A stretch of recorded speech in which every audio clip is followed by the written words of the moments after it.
पन्ना जिले के रमजूपुर गांव में 9 अप्रैल को हुई एक व्यक्ति की हत्या के मामले में पुलिस ने उसकी बेटी और उसके आशिक को गिरफ्तार किया है। पिता को बेटी के प्रेम प्रसंग की जानकारी लग गई थी। उसने बेटी का प्रेमी से मिलना बंद करवा दिया था। पिता ने यह भी कहा था कि अगली बार मिली तो दोनों को मार डालूंगा। इसी बात पर उसने प्रेमी के साथ मिलकर पिता को रास्ते से हटा दिया। पुलिस के अनुसार 9 अप्रैल को रामकेश यादव का शव उसके घर के आंगन में खटिया पर पड़ा मिला था। वहां खून फैला था और रामकेश की गर्दन में गहरा घाव था। पुलिस ने इस मामले में हत्या का केस दर्ज कर जांच शुरू की। मुखबिर की सूचना के आधार पर पुलिस ने पंचमपुर गांव के राजू डुमार को गिरफ्तार कर पूछताछ की तो उसने सब सच उगल दिया। राजू ने पुलिस को बताया कि रामकेश यादव के साथ में पंचमपुर घाट के पहाड़ में बकरियां चराने जाता था। यहाँ रामकेश की बेटी खाना देने आती थी, जहाँ उसकी रामबाई से दोस्ती हो गई थी। दोनों एक दूसरे को 3 साल से पसंद करते थे। इस बात का पता रामबाई के पिता को चला तो उसने इसका विरोध किया और बेटी को बाहर निकालने से रोक दिया। आरोपी ने बताया कि 3-4 दिन पहले रामबाई का उसके पास फोन आया कि मेरे पिता मुझे तुमसे दूर रहने के लिए कह रहे हैं। वो कह रहे हैं कि अगर तुम लोग एक दूसरे से मिले तो मैं तुम लोगों को जान से मार दूंगा।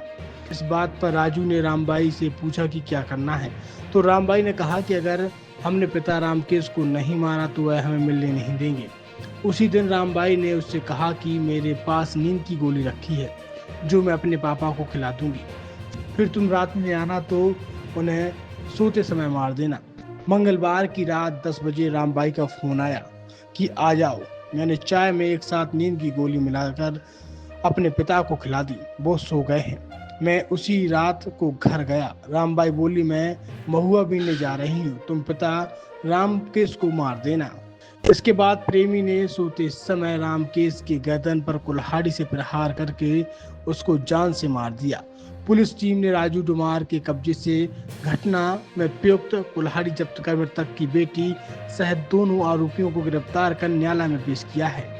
रंजूपुरवा में एक बेटी ने अपने पिता की ही हत्या कर दी है। क्या मामला था और किस तरह खुलासा किया गया? थाना धर्मपुर अंतर्गत रामजीपुरा गांव है। वहाँ पे 9 तारीख की रात में हम लोग को सुबह सूचना मिली थाने पे कि एक व्यक्ति की जो है सोते समय घर के बाहर वो सो रहा था, उसी समय उसकी कुल्हाड़ी मार के किसी अज्ञात लोगों ने हत्या कर दी है।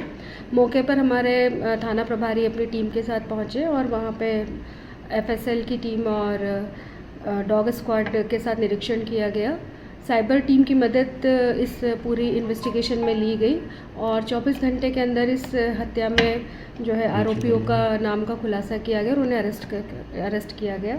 जब घटना की तस्दीक की गई तो पता चला मृतक रामकेश यादव अपनी एक बेटी के साथ रहते थे जो पूर्व से विवाहित थी और कुछ समय से अपने पिता के साथ यहाँ रह रही थी और पिछले कुछ समय से उसका पड़ोस के गाँव में रहने वाले किसी व्यक्ति के साथ बातचीत होना बताया गया और उससे उसकी बातचीत लगातार फ़ोन पे भी होती थी। इस बात से मृतक को आपत्ति थी और वो नहीं चाहता था उसकी बेटी और इस व्यक्ति के बीच में संबंध स्थापित हो। उन्होंने उसे मना भी किया था। इसी बात से नाराज़ होकर उसकी बेटी और उसके साथी के साथ मिलकर उन लोगों ने इस हत्या को अंजाम दिया। किस तरह हत्या की गई थी? कुछ चाय में नींद की गोलियां वगैरह? जो अभी बयान इसमें हुए और जो शुरुआती तथ्य आए उसमें रामकेश यादव को उनकी बेटी के द्वारा कुछ नशे की गोलियां या नींद की गोलियां जो है चाय में दी गई थी और उसके बाद आरोपी को फ़ोन पे बता के बुलाकर और ये हत्या करवाई गई है। क्या माना जाए कि पिता की बेटी ने हत्या की अपने प्रेम को पाने के लिए? अभी तो जो शुरुआती इन्वेस्टिगेशन है उसमें यही चीज़ें समझ में आ रही है कि इस अवैध संबंध के चलते हत्या की गई है। Thank you.